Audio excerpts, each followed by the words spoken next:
So మరి ఎలా అంటే శ్రీధర్ సీసీలో జాయిన్ అయిన తర్వాత అక్కడున్న టీచింగ్ విధానం కావచ్చు, చెప్పే సార్స్ కావచ్చు, ఎలా ఉంది, ఎలా అనిపించింది మీకు?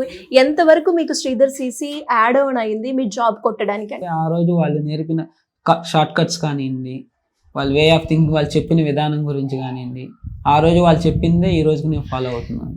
సో ఇన్ని ఇయర్స్ నేను ఫాలో అవుతున్నానంటే వాళ్ళు నాకు ఎంతగా చెప్పారనేది మీరు అర్థం చేసుకోవచ్చు. సో శ్రీధర్ సార్ అయితే సెకండ్స్లో కట్ ఆఫ్స్ ఎలా చేయాలో, సెకండ్స్లో ఆన్సర్స్ ఎలా చెప్పాలో చెప్పేవాడు. శ్రీధర్ సార్ వస్తున్నారంటే చాలు మాకు భయం వేసేది ముందు, దీనికి ఇలా కూడా లాజిక్ చెప్పొచ్చా, ఇలా కూడా ఒక మ్యాథ్స్ ప్రాబ్లమ్ సాల్వ్ చేయొచ్చా అని చెప్పేవాళ్ళు. విసు సార్ అని ఉన్నారు, ఇంగ్లీష్ చెప్పేవాళ్ళు మా అప్పుడు. సార్ కూడా బాగా చెప్పేవాళ్ళు. సుప్రభాతం అని చెప్పి ఇంగ్లీష్లో కొంచెం, నేను ఇంగ్లీష్ చాలా డల్ మ్యాన్, నేను ఫస్ట్ నుంచి తెలుగు మీడియంలో చదువుకున్నాను. సో సార్ చెప్పాకే కొంత నేను ఇంగ్లీష్ ఇలా రాయాలి, ఇలా చేయాలి సో నేను నేర్చుకోగలిగాను. సో రీజనింగ్ కానీ అవి కానీ చాలా బాగా చెప్పారు. సో వాళ్ళు ఆ రోజు వేసిన ఫౌండేషన్ ఈరోజు నాకు ఒక మెట్లా నిలబడింది.